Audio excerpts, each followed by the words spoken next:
Hello everyone, welcome back to Physics Academy. Today we are going to start series about gravitation.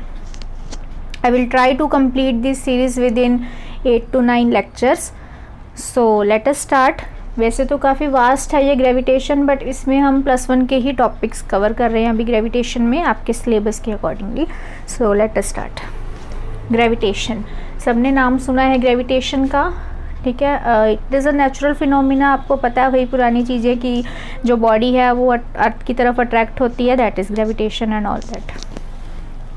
So gravity and gravitation, ठीक है, ये दोनों दो अलग terms हैं. Gravity and second term is gravitation, ठीक है. ये दोनों अलग टर्म्स हैं, थोड़ा सा इनमें फ़र्क है, डिफरेंस है. ग्रेविटी क्या है? When a body is attracted towards the center of the earth or any other planet, ठीक है, जब जो दो बॉडीज़ में से एक बॉडी अगर अर्थ है या फिर कोई प्लैनेट है, ठीक है, वो जो फोर्स उन दोनों बॉडीज़ में लग रहा है, that force is gravity. When a body is attracted towards the center of the earth, वो किसी प्लैनेट की तरफ आ रही है बॉडी, ठीक है, सो दैट फोर्स उसको बोलेंगे हम ग्रेविटी. ग्रेविटेशन क्या है? What is gravitation? It is the force of attraction between any two bodies having masses, ठीक है, ऑन अर्थ पे कोई भी दो बॉडीज जो एक दूसरे की तरफ अट्रैक्ट हो रही हैं, that is known as force of gravitation. This is the little bit difference between gravity and gravitation, ठीक है. नाउ अब सारे जो प्लैनेट्स हैं, प्लैनेट्स की मोशन को कौन कंट्रोल करता है? This gravity. मून को, अर्थ के अराउंड मून को एक ऑर्बिट में किसने रखा हुआ है? ग्रेविटी ने, ठीक है.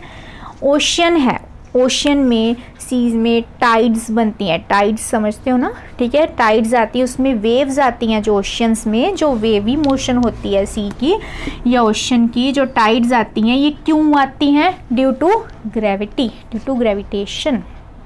जो स्काई है, स्काई अपना फोर्स ऑफ ग्रेविटी लगाती है वाटर पर, ओशियन के वाटर पर, तो वो जो पानी है वो अपनी तरफ खींचती है, ठीक है, वो पानी को अपनी तरफ अट्रैक्ट करती है. That is due to the gravitation, ठीक है. वो जो टाइड्स बनती हैं, ये प्लैनेटरी मोशन होती है, जो प्लैनेट्स की जो मोशन होती है, जो इनकी ऑर्बिटल मोशन होती है, रोटेशन ऑफ अर्थ है, ये सब कंट्रोल किया जाता है with the help of gravity. ये नेचुरल फिनोमिना है ग्रेविटेशन, जो इस सब को मोशन में रखता है, इन सबको ऑर्बिट में रखता है, दैट इज़ ग्रेविटेशन, ठीक है. सो अब गैलीलियो ने सबसे पहले ये एस्टैब्लिश किया. Galileo was first to establish that there is some force. उसने क्या कहा कि ऐसा कोई फोर्स है due to which a body is accelerated towards the earth, ठीक है. कोई body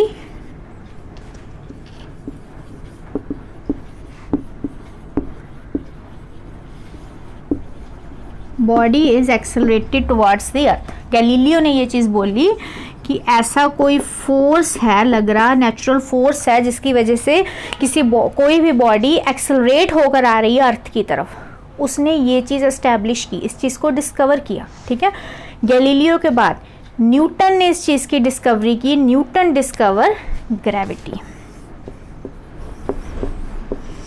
then afterwards Newton discovered gravity. Newton ने उस फोर्स को नेम दिया ग्रेविटी. उसने ग्रेविटेशनल फोर्स को डिस्कवर किया. इस आइडिया को किसने दिया? इस आइडिया को दिया गैलीलियो ने. उसको प्रूफ किसने किया? उसको डिस्कवर किसने किया? न्यूटन ने, ठीक है. न्यूटन ने इस नेचुरल फिनोमिना को डिस्कवर किया, उसका नाम दिया ग्रेविटी और gravitational force. Now so simple language में ग्रेविटेशन की डेफिनेशन क्या होगी? When two bodies they are attracting towards each other having masses, that is known as the gravitational field. Okay, now we know that F, force की F is equal to m में laws of motion, Newton law of motion, ठीक है. Now acceleration ये हो जाएगा, ठीक है. It means that acceleration is inversely proportional to mass. What does this equation means? Acceleration is inversely proportional to mass. Means कि body का मास जितना कम होगा उतनी ज़्यादा उसकी क्या होगी, एक्सेलरेशन. अगर दो बॉडीज़ में से, ठीक है, अगर ये दो बॉडीज़ हैं जिनके बीच में फोर्स ऑफ ग्रेविटी लग रहा है, ग्रेविटेशनल फोर्स एग्जिस्ट कर रहा है दो बॉडीज़ के बीच में, अगर एक बॉडी के, जिस बॉडी का मास जो है कम है उसकी एक्सेलरेशन क्या होगी, ज़्यादा होगी. अब अगर हम ग्रेविटी की बात करें, ग्रेविटी किस में है, टू बॉडीज़ में है. कौन सी टू बॉडीज़, ये कंडीशन है कि वन बॉडी जो है इट शुड बी अर्थ और सम अनदर प्लैनेट. ठीक है, एक बॉडी अर्थ होनी चाहिए और दूसरी बॉडी कोई भी हो सकती है. उन दोनों में जो फोर्स लगेगा that is the force of gravity. So ये टू बॉडीज़ हैं. अब अर्थ का मास बहुत ज़्यादा है उस बॉडी के comparative. Suppose this is earth and this is body that should be attracted towards the earth. ठीक है, this is the body that is attracted towards the अर्थ और ये अर्थ है. ठीक है, अब अर्थ का मास इस बॉडी के कंपैरेटिवली बहुत ज़्यादा है. अर्थ का mass very large, it is very large. Due to its very large mass its acceleration is about negligible value, zero के बराबर हो जाएगी इसकी एक्सेलरेशन. सो हैवी मास वाली बॉडी एक्सेलरेट नहीं करेगी. सो इट इज़ ऑब्वियस कौन एक्सेलरेट करेगा अर्थ की तरफ, दिस बॉडी हैविंग स्मॉलर मास. ठीक है, सो इसीलिए ग्रेविटी में बोला जाता है कि body that is attracted towards the centre of the earth it is known as the gravity. Earth attract नहीं हो रही है इस बॉडी की तरफ, this body is attracted towards the earth because of this equation. कौन एक्सेलरेशन किस में ज़्यादा होगी, जिसका मास क्या होगा, कम होगा. अर्थ का मास ज़्यादा है सो इसकी एक्सेलरेशन क्या होगी, इट इज़ निग्लिजिबल. ठीक है, सो इसकी एक्सेलरेशन निग्लिजिबल होगी in comparison with this body. So obviously कौन सी बॉडी एक्सेलरेट करेगी towards the earth, this smaller one. ठीक है, सो ये फीचर है ग्रेविटेशन का. अच्छा, जो ग्रेविटेशन है it always exist in pairs.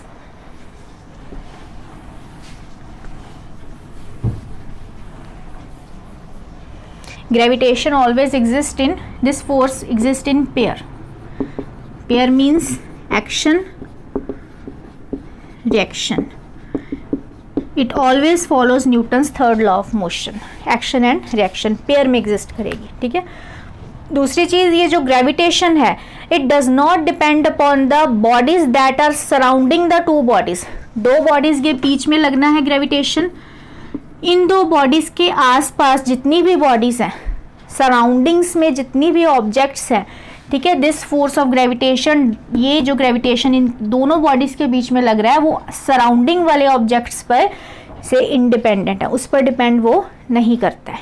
ठीक है, और जो ग्रेविटेशन है it is temperature independent also. Temperature का भी इस पर कोई असर नहीं होता है, टेम्परेचर पर ये डिपेंड नहीं करता है. ठीक है, सो ये कुछ सैलिएंट फीचर्स है ग्रेविटेशन के बारे में. Now let us proceed.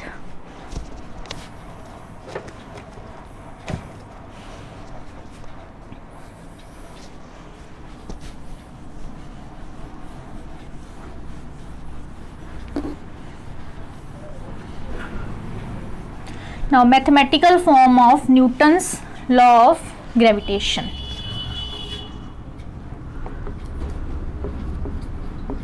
Newton's law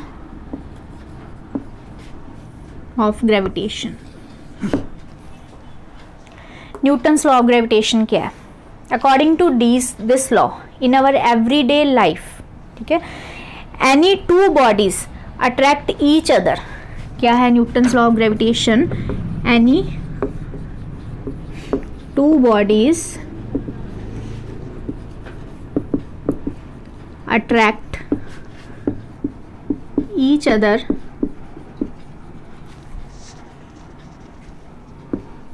with the force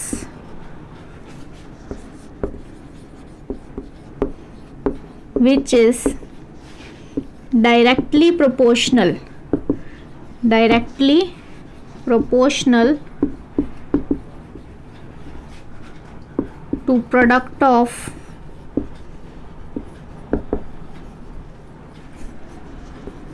masses and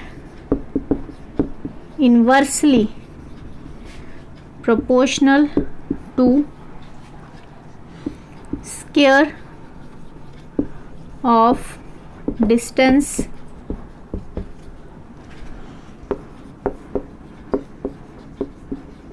between them. ठीक है, this is the Newton's law of gravitation. क्या है इसमें? Suppose there are two bodies A and B. ये दो बॉडीज हैं ए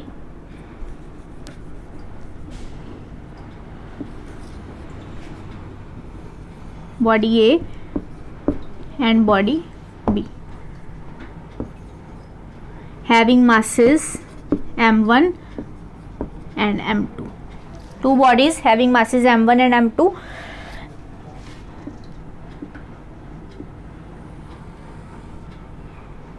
ठीक है,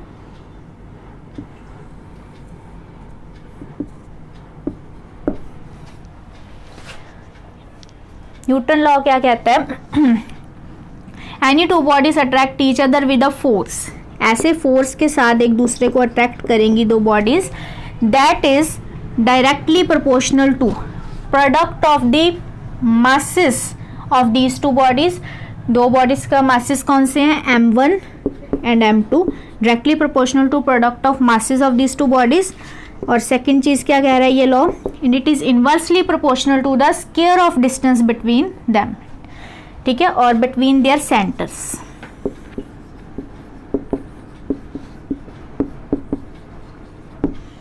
ये जो हम डिस्टेंस लेंगे ना, ये दोनों ऑब्जेक्ट्स के सेंटर्स का डिस्टेंस लेना है. ठीक है, ये आर डिस्टेंस है, ये वाला डिस्टेंस नहीं लेना. It should not be considered. ये डिस्टेंस कंसीडर नहीं करना है. कौन सा करना है डिस्टेंस? इनके सेंटर से, इन दोनों बॉडीज के सेंटर्स के बीच का डिस्टेंस कंसीडर करना है. That distance is r. So ये लॉ क्या कहता है? Inversely proportional to the square of the distance between their centres. That is F. It is inversely proportional to square of the distance between their centres. ठीक है, सो इन दोनों equations को join करेंगे. ये हो गया m1 m2 divide by R square, square of the distance between their centres. Proportionality वाले sign को हटाएंगे. f is equal to g m1 m2 divide by R square. यहाँ g क्या है यहाँ पे? It is the gravitational constant. g is gravitational constant.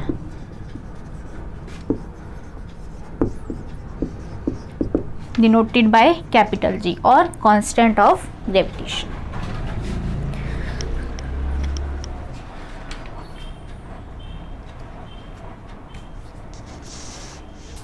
Now how we define G? अब G को डिफाइन करेंगे, ग्रेविटेशनल कांस्टेंट को.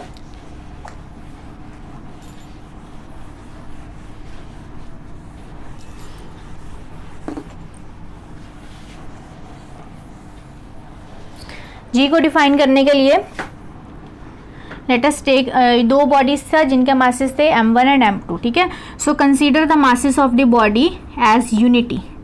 m1 1, m2 1. m1 is equal to 1 and m2 is equal to 1. ठीक है, सो ये and r is also equal to 1. So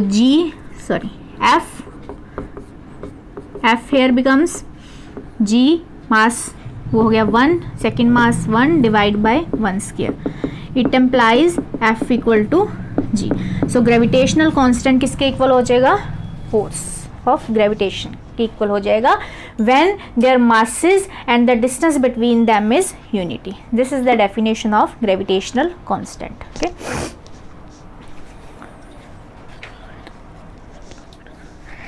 and इसकी value क्या होगी g की, ग्रेविटेशन की?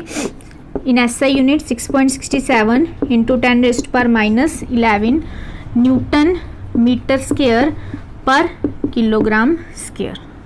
This is the value for G.